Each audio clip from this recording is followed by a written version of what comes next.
If you had to choose one, what would you pick? The planet or the economy? This coronavirus has put us on the path to one of the greatest economic crises in history. What if our governments and our businesses turn their attention towards economy recovery and away from the fight against climate change, away from all the commitments to sustainability that we've worked so hard to gain?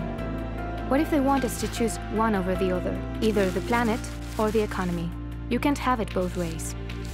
We think it would happen, but we'd like to counter with a story that takes place in the ocean. Most people remain unaware of just how much we have to thank the ocean for. It produces between 50 and 85% of all the oxygen we breathe. The remaining oxygen produced by forests is a mere supplement. The seas and the oceans are our biggest protection against climate change. They absorb 31% of the CO2 that we generate and trap almost the excess heat, reducing the Earth's temperature. And they are the largest existing source of protein that turned fish into one of the most traded food in the world. What problems might arise from such a strong demand? Depletion. Sound exaggerated? Yeah, you're right. For that to happen, we'd have to, catch fish faster than they can reproduce.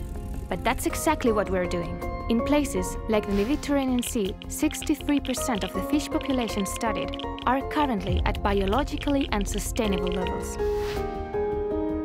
Around the world, the problem is growing.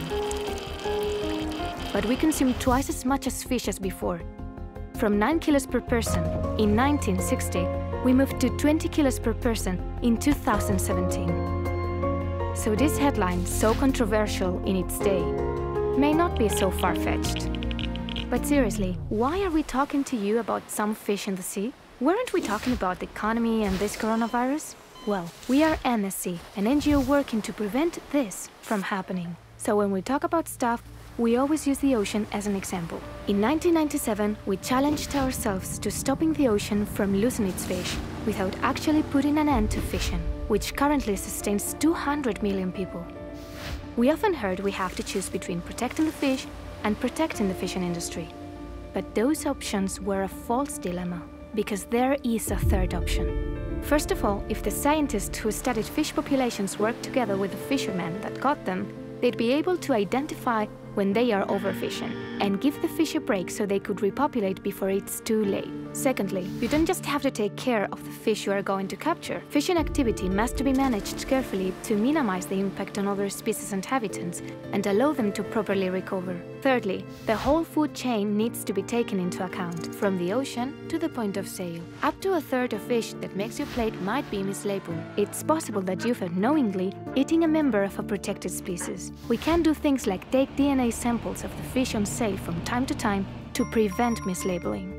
Fourth, NGOs, fishermen, governments, and scientists, we should all work together to design the kind of change that's feasible for the majority of the industry to adopt, not just 5 or 10%. Change that only few could implement is practically useless. To sidestep a future without fish, our goal is to make a third of the fishing in 2030 certified sustainable fishing.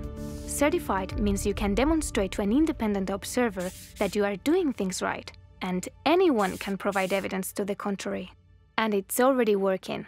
After 20 years, 15% of the fish and the seafood are caught using these practices. So no, we didn't have to choose between protecting the fish and protecting the industry. The solution was to find different ways to fish. And the best thing is that we have achieved it together. We decided to reward those who proved they were doing things right, with a label that they could put on their products. Stores and shoppers started asking for those products, which caught the attention of the fishing industry, with more and more wanting to participate. Despite that 90% of them had to improve the way they worked. That's why we wanted to talk about the ocean. What we did for the ocean, we could do now.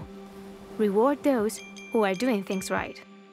We've already seen politicians, business owners, unions, non-profits and scientists calling for a green recovery of the economy. They want to divert economic aid to the businesses that take care of our planet. They want to kickstart renewable energies, electric vehicles, local farming, and sustainable fishing. One of the problems we are facing with climate change is the lack of time. We are reacting slowly, much too slowly. The experts talking about green recovery are calling this a historic opportunity, saying we could accomplish in 3 or 4 years what would have taken us 15, because rewarding good behavior, the change spreads. What if our economic recovery didn't set us back from ecological recovery?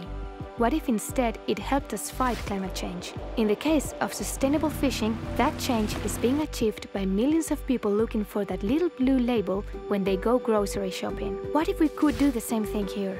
Though we'd frown upon it today, there's one thing we like about the seafaring tradition of sending messages in a bottle.